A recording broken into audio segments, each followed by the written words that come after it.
গত ক্লাসে আমরা এস ব্লক সম্পর্কে জানছি, আসলে আমরা সি ব্লক সম্পর্কে জানবো। সি ব্লক সম্পর্কে জানতে হলে আগে আমরা একটা একটা ধাপ করে যাই সাধারণত। তো আগে আমরা কিছু জিনিস জানি।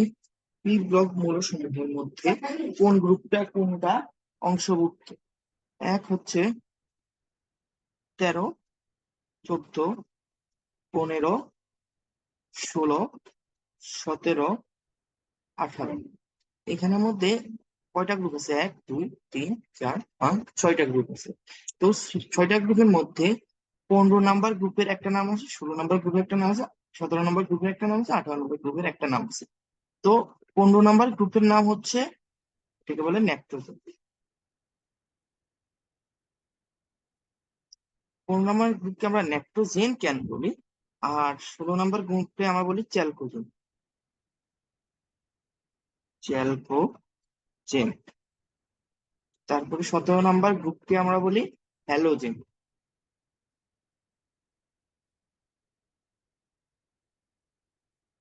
তারপর 18 নম্বর গ্রুপকে আমরা বলি নিষ্ক্রিয় গ্যাস।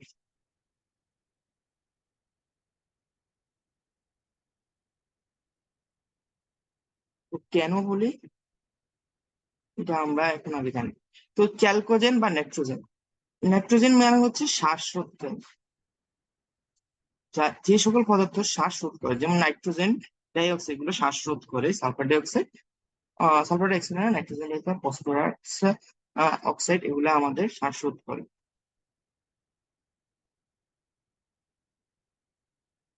তাহলে আর চ্যালকোজেন কেন বলি আমরা? চ্যালকোজেন হলে আকরিক তৈরি করে। এবার বলতেছি,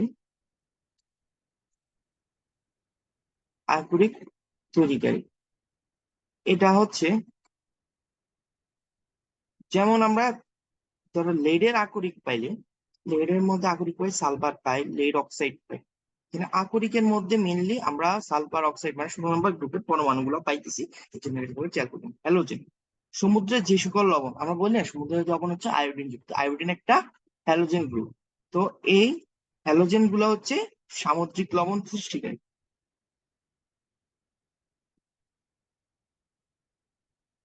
লবণ সৃষ্টি বা উৎপাদনকারী, উৎপাদনকারী। এবার নিষ্ক্রিয় গ্যাসকে আমরা নিষ্ক্রিয় গ্যাস কেন বলি? নিষ্ক্রিয় গ্যাস হচ্ছে সবচেয়ে স্টেবল ইলেকট্রন বিন্যাস থাকে, হয় তাদের দুইয়ের তত্ত্ব মেনে চলে, নতুবা তারা অষ্টক তত্ত্ব মেনে চলে। 6 NH2, হয় অষ্টক তত্ত্ব নয় দুইয়ের নিয়ম মেনে চলে। তো এই জন্য এদের শেষ কক্ষপথে সবচেয়ে বেশি স্টেবল থাকে। এরা সাধারণত কারোর সাথে রিয়েকশন করে না, এটা আমাদের ভালো করে জানতে হবে। ক্লিয়ার? এখানে আর কোনো ব্যাচ নাই। গ্রুপ গুলা বলার পরে এদের একটা জিনিস হচ্ছে কি, আমাদের আরেকটা জিনিস জানা লাগে এদের মধ্যে। আমরা পি পি ব্লক মূলক ও এস ব্লক মূলক, এই দুইটা গ্রুপের মৌলগুলোকে, এই দুইটা ব্লকের মৌল সমূহকে একসাথে আমরা কি বলি জানো? একসাথে আমরা বলি প্রতিনিধি মৌল। প্রতিনিধি করে, এটা পুরো পর্যায় সারণীকে রিপ্রেজেন্ট করে, এই জন্য এগুলোকে প্রতিনিধি মৌল বলে। এটার রিজন হচ্ছে এদের হয় NS1 অথবা 2 থাকে, তারপরে অথবা পি এর ক্ষেত্রে কি থাকে, NS1 NS2 এ বেশিরভাগ থাকবে, সবগুলোর ক্ষেত্রে NS2 এ থাকে, NP1 থেকে 6 পর্যন্ত। এদের মধ্যে ইলেকট্রন বিন্যাসে কোনো সমস্যা থাকে না। এটা একটা রিজন। আবহাওয়া নীতি অতি সহজে মেনে চলে। তারপর এবার শুনি, এখানে আরেকটা জিনিস না জানলেই না, সেটা হচ্ছে অর্ধপরিবাহী বা সেমিকন্ডাক্টর। কন্ডাক্টর, এই গ্রুপের পরমাণুগুলাই, মানে এপি ব্লকের পরমাণুগুলো সেমিকন্ডাক্টর হিসেবে কাজ করে। সেমিকন্ডাক্টর গুলোর মধ্যে আছে কি, সিলিকন, বোরনটা একটু করে, তারপরে হচ্ছে আমাদের আর্সেনিক করে, তারপরে অ্যান্টিমনি করে, টেলেনিয়াম করে। হুম, এগুলো আমরা জেনে নিব শেষ। এখানে আরো আমরা যদি চাই, এটা যদি মনে রাখার জন্য ছন্দ রাখা যায়, বাট ছন্দটা না জানাটাই বেটার। কারণটা কি, এগুলো আমরা ডিরেক্টলি মনে রাখতে পারতেছি। তারপর আমরা যাই, তারপর এবার হচ্ছে আমরা আগে একটু নিষ্ক্রিয় গ্যাস নিয়ে আলোচনা করি, এখানে বেশি পড়া নাই নিষ্ক্রিয় গ্যাসের মধ্যে, তাই আগে আমি নিষ্ক্রিয় গ্যাস সম্পর্কে আলোচনা করি। 18 নম্বর গ্রুপ। 18 নম্বর গ্রুপের মধ্যে হচ্ছে কে কে আছে। প্রথমে হচ্ছে হিলিয়াম,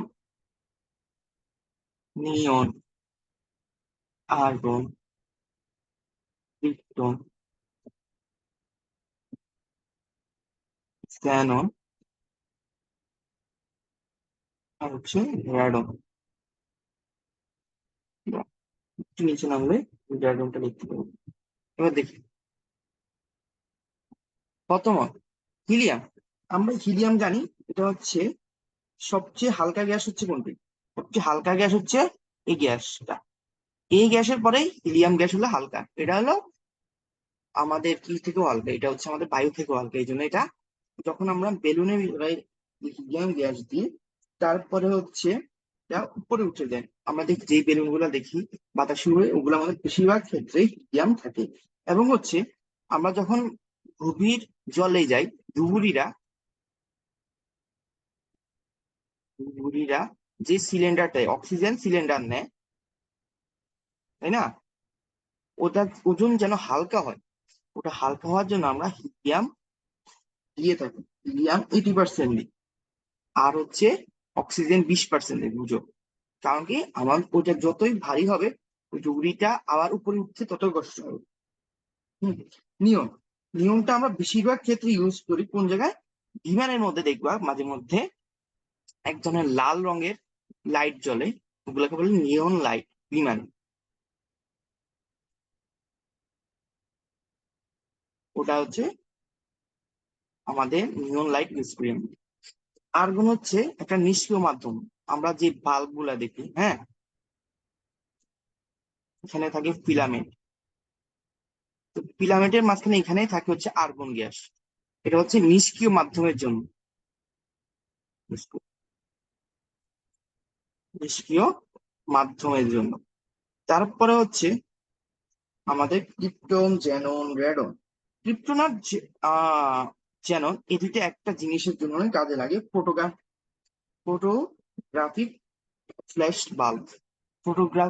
আমরা যেটাই ইয়ে করি, যে ফটোকপি করি, ওই ফটোকপির জন্য যে ফটোগ্রাফিক ফ্ল্যাশ লাইটটা থাকে, ওই ফ্ল্যাশ লাইটটা আমরা ক্রিপ্টন আর জ্যানন দিয়ে বানাই। আর রেডন হচ্ছে চিকিৎসা ক্ষেত্রে, তেজস্ক্রিয় চিকিৎসার ক্ষেত্রে আমরা ইউজ করি, যেটা একটা তেজস্ক্রিয় পরমাণু বা রেডিওএক্টিভ পরমাণু। তার পরবর্তীতে এবার আমরা আস্তে আস্তে 13 নম্বর গ্রুপ নিয়ে এবার আলোচনা করি। 13 নম্বর গ্রুপ নিয়ে আলোচনা করলে আমাদের অনেক কিছু ধারণা হয়ে যাবে। 13 নম্বর গ্রুপ। 13 নম্বর গ্রুপটা হচ্ছে অ্যালুমিনিয়ামের গ্রুপ। হুম। বা শুরু হয় কি দিয়ে, বোরন, অ্যালুমিনিয়াম, এগুলো বেশি আমাদের লাগবে। এবার শোনো, এখানের মধ্যে এখান থেকে কোশ্চেন আসে, এখান থেকে একটা কোশ্চেন আসে, অ্যালুমিনিয়ামের অক্সাইডটা উভয়ধর্মী অক্সাইড, কি রিজন আছে, এটা দুইটা লিখি তারপরে বলতেছি। অ্যালুমিনিয়াম কি করে, অ্যাসিডের সাথেও রিয়েকশন করে, ক্ষারের সাথেও রিয়েকশন করে। যখন অ্যাসিডের সাথে রিয়েকশন করে, তখন সে তা কিসের মতো কাজ করে, এটা হচ্ছে তখন ক্ষারের মতো কাজ করে। যখন ক্ষারের সাথে রিয়েকশন করে, তখন অম্লের মতো কাজ করে। হুম। তাই এটাকে বলো উভয়ধর্মী। দেখে রিয়েকশনটা কমপ্লিট করলে তোমরা বুঝে যাবে।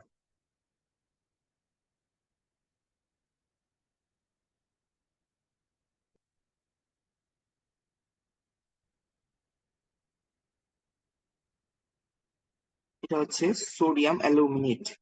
সোডিয়াম অ্যালুমিনেট লবণটা তৈরি করে, আর এটা হচ্ছে পানি তৈরি করে। বেশ।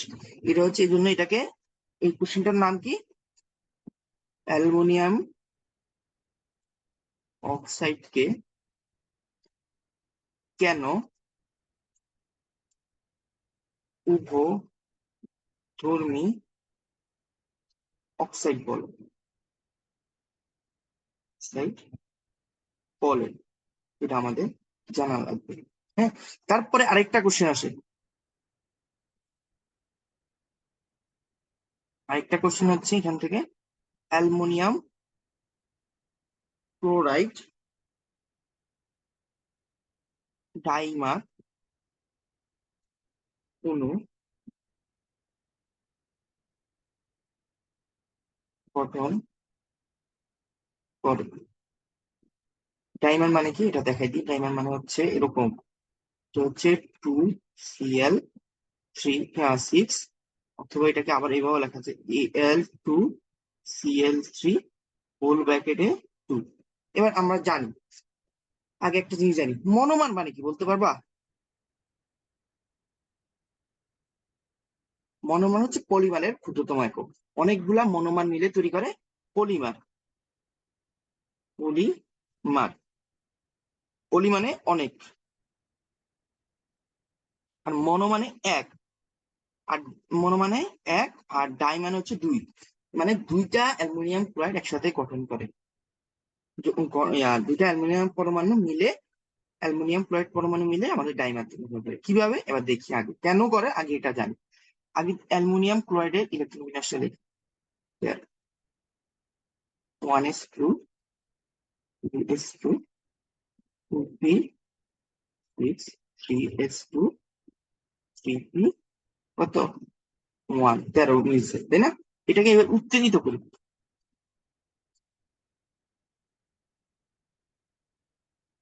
1s2, 2s2, 2p6, তার যখন আমরা উত্তেজিত করবো একটা একটা পরমাণু আলাদা হয়ে যাবে। আমরা পি এর অরবিটাল কয়টা জানি? তিনটা, এক্স, ওয়াই, জেড। 1, 1, আর এখানে 0। তাহলে এটার মধ্যে কয়টা বিজোড় ইলেকট্রন আছে? তিনটা। তাহলে কয়টা পরমাণুর সাথে যুক্ত হতে পারে? তিনটা। তাহলে এবার ক্লোরাইডটারও ইলেকট্রন বিন্যাস করে ফেলি একদম সুন্দর মতো। ক্লোরাইডে আমি এখানে নিয়ন লিখে দিতে পারি, তাই না? কারণ নিয়ন পর্যন্ত এদের ইলেকট্রন বিন্যাস সেম। তারপর এখানে 2 দিলাম। এবার হচ্ছে আমি 3p, 3p এটার মধ্যে লিখি 3p, এখানে 10 আছে। তারপর আমাকে এখানে মিলাতে হবে 7। হ্যাঁ, এখানে একটা পরম বিজোড় ইলেকট্রন আছে যেটা এটার সাথে রিয়েকশন করবে। এখানে তিনটা আছে, তাহলে তিনটা ক্লোরাইডের সাথে রিয়েকশন করবে, তাই না? তাহলে এবার আমি ইয়াটা আঁকি, পরমাণুটা আঁকলে আমার সবচেয়ে সুন্দর মতো আমি তোমাদেরকে ব্যাখ্যা দিতে পারবো। এই অ্যালমোনিয়াম, এখানে হচ্ছে ক্লোরাইড, এখানে একটা অ্যালমোনিয়াম দিই, হ্যাঁ সরি, এখানে একটা ক্লোরাইড দিই, একটু সুন্দর করে নিতে হবে।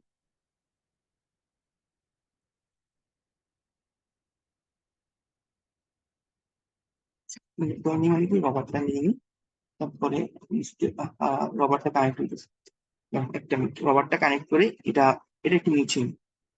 এখানে অনেক বিন্দু বিন্দু হয়ে গেছে। এখানে হচ্ছে ক্লোরিন নিলাম, তাই না? আর এখানে আরেকটা ক্লোরিন নিলাম। হুম, এখানে একটা জিনিস দেখো, ক্লোরিন একটা ইলেকট্রন, এখানে একটা ইলেকট্রন, টোটাল দুইটা। এখানে দুইটা, এখানে দুইটা। এখানে কি হয়েছে দেখো তো, এখানে অষ্টক মানে সম্পূর্ণ অষ্টক নিয়ম মানে নাই। এখানে হচ্ছে অষ্টক সংকোচন হয়েছে, অষ্টক সংকোচন হয়েছে, তার মধ্যে অষ্টক নিয়ম মেনে চলে নাই, তাদের 6টা ইলেকট্রন আছে, সে কিন্তু স্টেবল না। তাই কি করে, তাই একটা এখানে কি করবে একটু দেখি।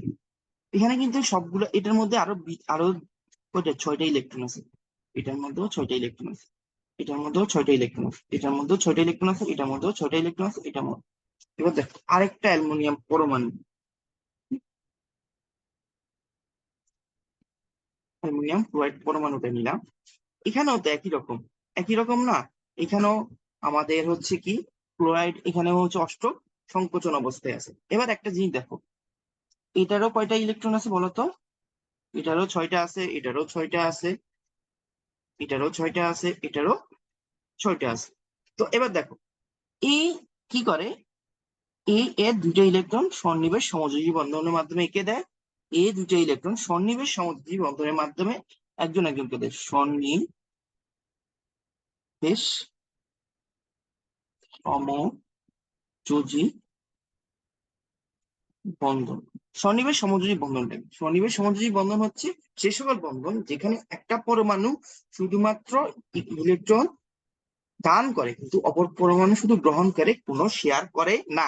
সেটা হলো সন্নিবেশ সমযোজী বন্ধন। এখানে কি হচ্ছে, ক্লোরিনটা এখানে দুইটা ইলেকট্রন দিয়ে একে স্টেবল করছে, এখানেও ক্লোরিনটা দুইটা ইলেকট্রন দিয়ে স্টেবল করছে, এখানে অ্যালুমিনিয়াম কিছু দেয় নাই। তাহলে এটাকে বলে সন্নিবেশ সমযোজী বন্ধন। এটা তোমাদের পরীক্ষা অনেক বেশি আসে, তাই আমি এটা লিখে দিচ্ছি, এটা পড়ে নিবা। একটা জিনিস মনে রাখবা, এইখানে যে কোণটা উৎপন্ন করে এটা হলো 118 ডিগ্রি, কিন্তু এদের মধ্যে যে কোণ সেটা হচ্ছে 79 ডিগ্রি। ঠিক আছে, মনে রাখলে রাখবা, না রাখলে সমস্যা নাই। তারপরে এবার আসি আমরা 14 নম্বর গ্রুপের মধ্যে। 14 নম্বর গ্রুপের মধ্যে দুইটা কোশ্চেন খুবই খুবই খুবই ইম্পর্টেন্ট। 14 নম্বর গ্রুপের মধ্যে প্রথম কোশ্চেন যেটা সবচেয়ে বেশি important, carbon die oxide gas কিন্তু সিলিকন ডাই অক্সাইড কঠিন কেন?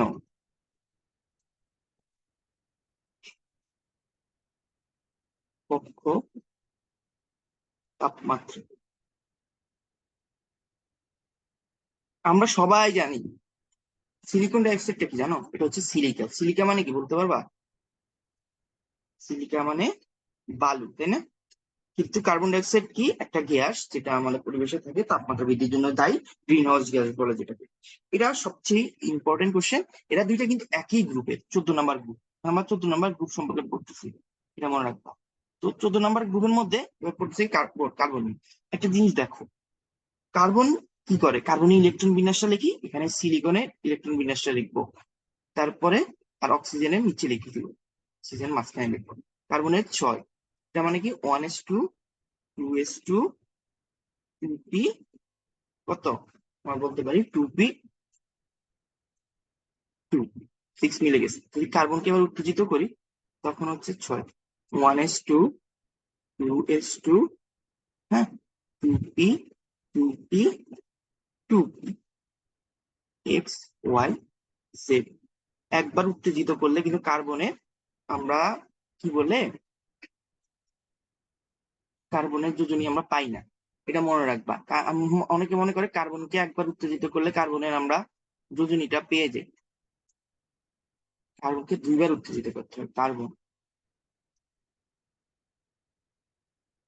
6, 1s2, 2s1, 2px1, 2py1, 2pz1। ওদের কয়টা হয়েছে? 4টা। এই 4টা পরমাণু একযোজি পরমাণুর সাথে যুক্ত হতে হবে, দুইটা হলে দ্বিযোজি।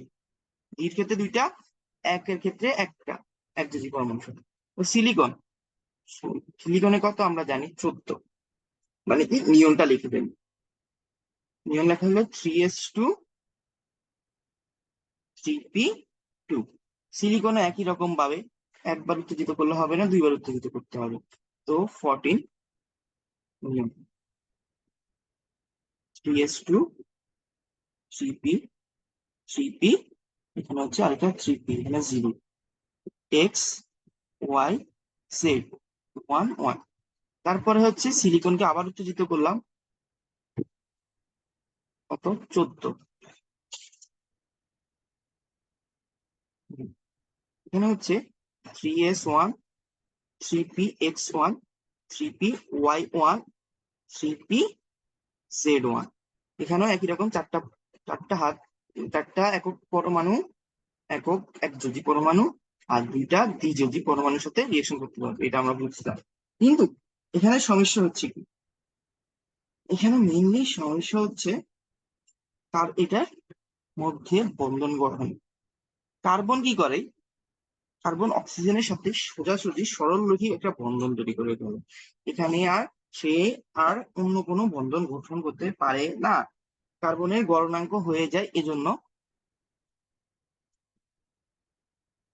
হয়ে যায় -56 ডিগ্রি সেলসিয়াস। কিন্তু এখানে সমস্যা হয়ে যায় কি, দেখ, সিলিকন কি করে? সিলিকন ডাই অক্সাইডটা সেটা একটা বৃহৎ আকৃতির পরমাণু গঠন করে। সিলিকনটা তার 4টা হাত, 4টা অক্সিজেনের সাথে বন্ধন গঠন করবে, দেখাইতেছি তাহলে ক্লিয়ার হবে। এর বন্ধন গঠন করার কথা হচ্ছে এমন করে, কিন্তু সে বৃহদাকৃতির পলিমার গঠন করে এইভাবে। আমি দেখাই, সিলিকন, অক্সিজেন, অক্সিজেন, এখানে হচ্ছে অক্সিজেন, এখানে আবার সিলিকন আসবে, এখানে আবার সিলিকন আসবে, মাঝখানে থাকবে অক্সিজেন, এখানে অক্সিজেন, এখানে অক্সিজেন, এখানে অক্সিজেন, এখানে অক্সিজেন, আবার এখানে সিলিকন, আরো হাত, এখানে থাকবে একটা সিলিকন, এখানে থাকবে অক্সিজেন। এরকম করে করে বৃহৎ আকৃতির পরমাণু গঠন করতে পারে এই সিলিকন ডাই অক্সাইড, যার কারণে এর গলনাঙ্ক স্ফুটনাঙ্ক অনেক বেশি হয়ে যায়। এটা মেইন রিজনটাই হচ্ছে এটা, যে বৃহৎ আকৃতির পরমাণু তৈরি করে, পরমাণু বা দৈত্যাকার পরমাণু তৈরি করে। দৈত্যাকার কি করে? দৈত্যাকার অণু তৈরি করে, পরমাণু না, অণু, কারণ কি অনেকগুলা মিলে তৈরি করে, মানে এরা থাকে এভাবে, O2N, সিলিকন অক্সাইড, এটা হলো পলিমার তৈরি করে। তাই এর গলনাঙ্ক যাই থাকে হচ্ছে 1610 ডিগ্রি সেলসিয়াসে, স্ফুটাঙ্ক যাই থাকে হচ্ছে আমাদের 2230 ডিগ্রি সেলসিয়াস। এই জন্য এটাই হচ্ছে মেইন ব্যাখ্যা।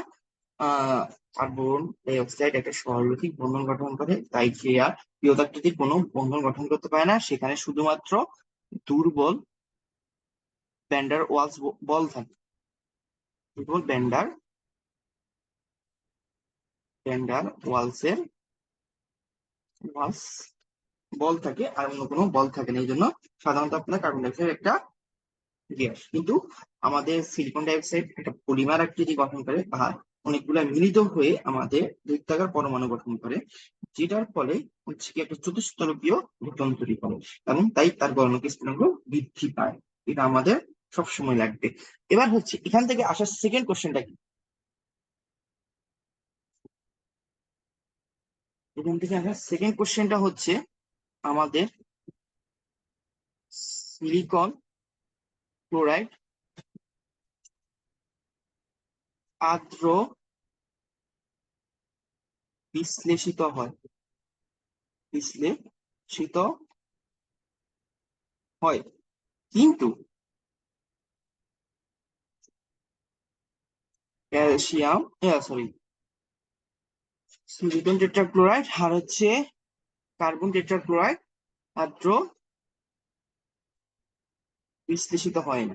কেন বিশ্লেষিত হয় না? কেন? এটা জেনে রাখতে হবে, মাস্ট মাস্ট মাস্ট জেনে রাখতে হবে, কারণ কি এটা খুবই ইম্পর্টেন্ট। এটার জন্য আবার আমার ইলেকট্রন বিন্যাসটা লাগবে। ইলেকট্রন বিন্যাসের মধ্যে একটা জিনিস আমি ডিরেক্টলি লিখে দিই। সিলিকনের উত্তেজিত অবস্থা, সিলিকনের কত 14, এবং খুব উত্তেজিত অবস্থা, দুইবার উত্তেজিত হলো, তো হচ্ছে নিয়ন ওয়ান এস, তাহলে হবে কি 3s1, 3p, 3p, 3p, 3d। টিটা লেখার কারণ আছে, আমি একটু পরে বলতেছি। Y Z 1 1 1, এখানে 0। কিন্তু কার্বনের ক্ষেত্রে কি হয় উত্তেজিত হলে?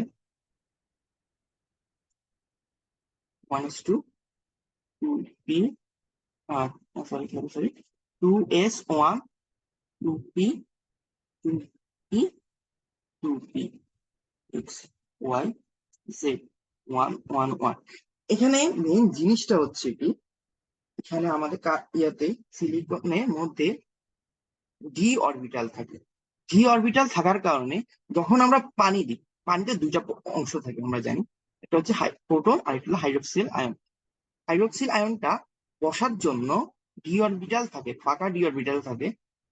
মানে আমরা কোনো একটা আদ্র বিশ্লেষণ রিয়েকশন করার আগে সেটাকে একটা অস্থায়ী জটিল জগৎ তৈরি করতে হয়। এই অস্থায়ী জটিল জগৎ তৈরি করার জন্য একটা অরবিটাল ফ্রি থাকতে হয়। এখানে ডি অরবিটাল ফ্রি আছে। ডি অরবিটাল যেহেতু ফ্রি আছে, ডি অরবিটাল যদি ফ্রি থাকার কারণে এই অক্সাইডটা একটা দুর্বল আকর্ষণ বলের মাধ্যমে অস্থায়ী জটিল যৌগ গঠন করে। অস্থায়ী জটিল যৌগ গঠন করার কারণে সে আস্তে করে ক্লোরাইডের সাথে বন্ডটা ভেঙে দেয়, এবং আমাদের সহজে আত্মবিশ্লেষিত হয়। কিন্তু এখানে কোনো ফাঁকা টু ডি বলে কিছুর অস্তিত্ব নাই, এজন্য এটা আত্মবিশ্লেষিত হয় না। এটা আমি সুন্দর করে দেখাই তোমাদের, তাহলে তোমরা ক্লিয়ার হবা।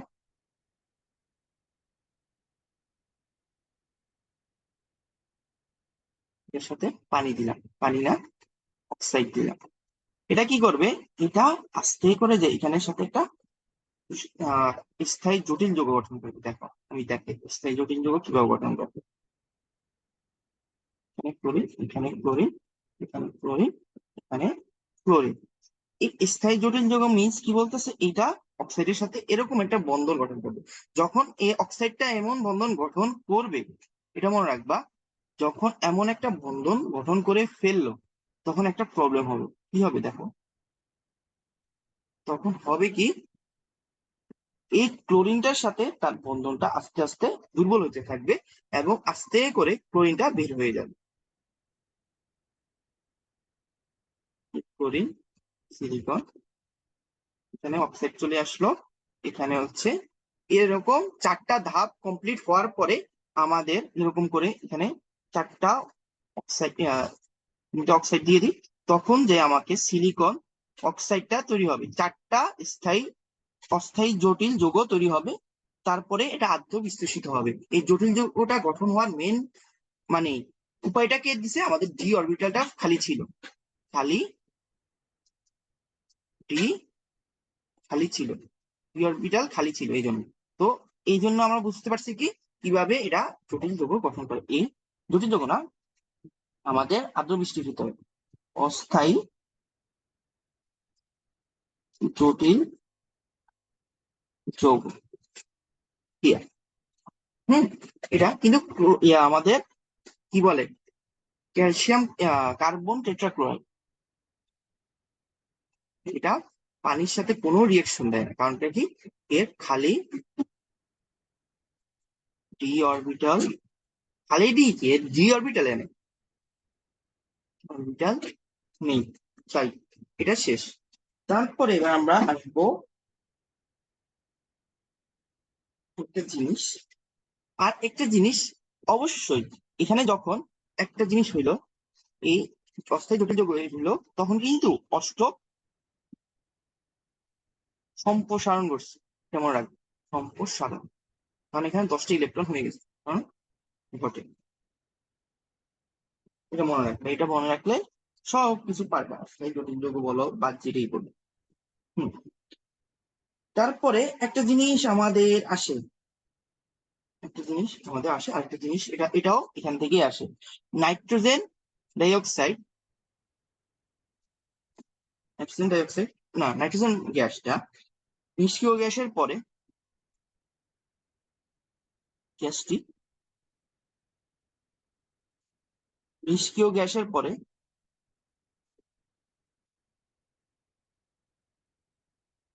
পরে সবচেয়ে স্টেবল, স্টেবল মানে কি স্থায়ী। এটার মেইন রিজন কিছুই না, নাইট্রোজেনের ইলেকট্রন বিন্যাসটা করো আগে, তারপরে ব্যাখ্যা পেয়ে যাবে। এই পেজের মধ্যে আমরা এই কোশ্চেনটা করে ফেলবো। নাইট্রোজেন 7, 1s2, 2s2, 2p, টুপি কত হবে, 2 3, না দেখি। হ্যাঁ, তো এটাকে আমি যদি এবার সুন্দর করে লিখি, এখানে তো আমি উত্তেজিত করার কোনো ওয়ে নাই, এটা ব্যাখ্যাটা আমি বলেছি কেন, 2p(x2, 2p(x, 2py)। কারণটা কি, এখন স্টেবল করলে এটা 3 নাম্বার কক্ষপথে চলে যাবে, 3 নাম্বার কক্ষপথে গেলে তো হবে না, তাই না? তাই এটাকে এটা উত্তেজিত করার কোনো ওয়ে নেই। এটা কি করে, এই 3টা একক বন্ধন গঠন করতে পারে। তো এটা কি করে, নাইট্রোজেন যখন নাইট্রোজেনের সাথে বন্ধন গঠন হয়, 3টা বন্ধন গঠন করে টোটাল এর কক্ষপথে ইনস্টেবিলিটি লাভ করে। সবচেয়ে বেশি শক্তির প্রয়োজন হয়, প্রায় 945 কিলো জুল পার মোল।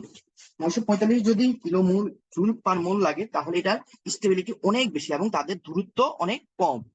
তাই এটা হচ্ছে নিষ্ক্রিয় গ্যাসের পরে সবচেয়ে স্টেবল বা স্থির পরমাণু, নিষ্ক্রিয় মাধ্যম হিসাবে আমরা এটা ইউজ করি। এবার হচ্ছে, এটা এই কোশ্চেনটা যেটা বলছি এটা হচ্ছে পূর্ণ নং গ্রুপ, পূর্ণ গ্রুপে, পূর্ণ গ্রুপ থেকে তেমন কোনো কোশ্চেন আসে না, তাও একটা কোশ্চেনে আসে, সেটা আমি দেখা দিচ্ছি।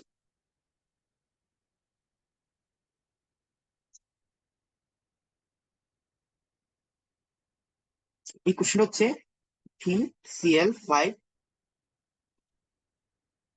গঠন হলেও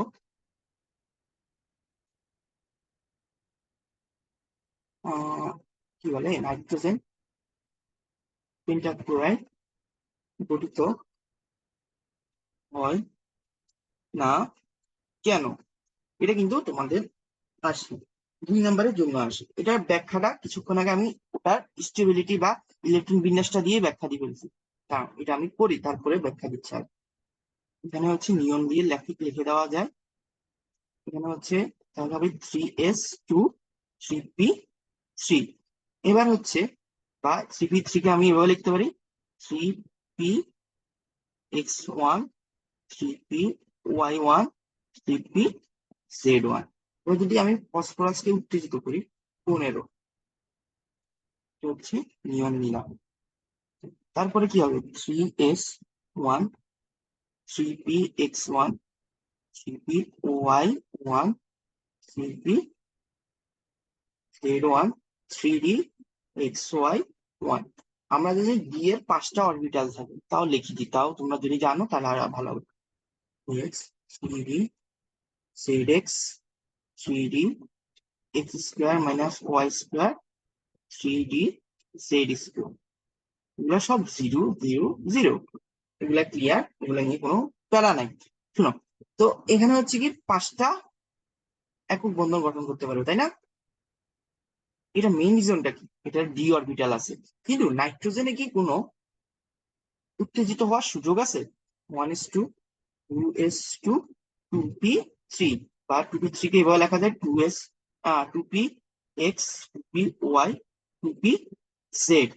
তো এদের এদের আর উত্তেজিত হওয়ার কোনো ওয়ে নাই।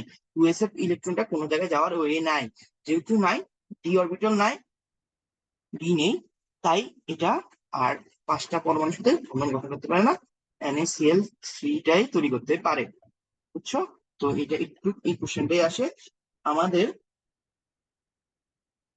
এখান থেকে, আর কোনো তেমন কোশ্চেন আসে না। এবার হচ্ছে 16 নম্বর গ্রুপটাকে আমরা বলি চ্যালকোজেন।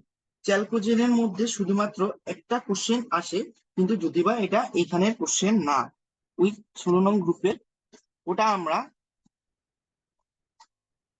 হ্যাঁ, ওটা আমরা যখন হাইড্রোজেন বন্ড করব তখন আমরা এই কোশ্চেনটার অ্যান্সার দিব, যে হাইড্রোজেন সালফাইড বা পচা ডিমের গন্ধ কেন গ্যাস। হ্যাঁ, আর একটু হচ্ছে কি পানি কেন তরল, এটা ব্যাখ্যা দিব আমরা তখন গেলে।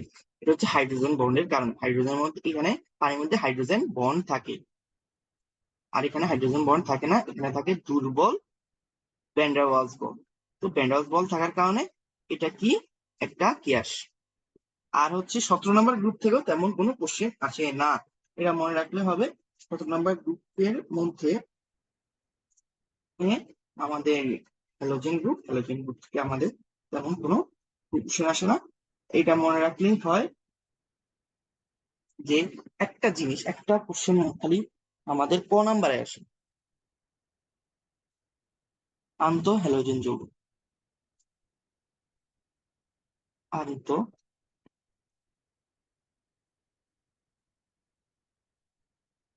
হ্যালোজেন যৌগ, এটা মনে রাখবে। এই জিনিসটা ব্যতীত আর কোনো কোশ্চেনে তোমাদের আসবে না। আন্ত হ্যালোজেন যৌগ মানে কি? হ্যালোজেন, এটা হচ্ছে 17 নং গ্রুপ। 17 নং গ্রুপটা কি? 17 নং গ্রুপের মধ্যে হচ্ছে আমি বলি, হ্যাঁ, ওই আন্ত হ্যালোজেন যৌগ মানে কি, হ্যালোজেন হ্যালোজেন নিজেদের মধ্যে বন্ধন গঠন করতে পারে, এইগুলোকে বলে আন্ত হ্যালোজেন যৌগ। বুঝছো? এটা মনে রাখবো অলওয়েজ। হ্যালোজেন পরমাণু নিজেদের মধ্যে যে বন্ধন গঠন করে তাদেরকে বলে আন্ত হ্যালোজেন যৌগ। এটা মানে এটা না যে হ্যালোজেন নিজেদের মধ্যে মানে এরকম, এটা না। আন্ত হ্যালোজেন মিন্স হচ্ছে একটা অধিক তড়িৎ ঋণাত্মকের সাথে একটা কম তড়িৎ ঋণাত্মক হ্যালোজেন সমযোজী বন্ধনের মাধ্যমে যে বন্ধন গঠন। একই রকম না, একই রকম হলে তো ওটা অণু তৈরি করছে, যৌগ না। আন্ত হ্যালোজেন যৌগ না, হ্যালোজেন যৌগ একটা ভিন্ন ধর্মের ভিন্ন হ্যালোজেনের সাথে আরেকটা ভিন্ন হ্যালোজেন বন্ধন গঠন করলে যেই যৌগ পাওয়া যায় তাকে আন্ত হ্যালোজেন যৌগ বলে। আজকের পি ব্লক একটু পর্যন্তই, তারপরে আমরা আগামীতে ডি ব্লক সম্পর্কে পড়বো।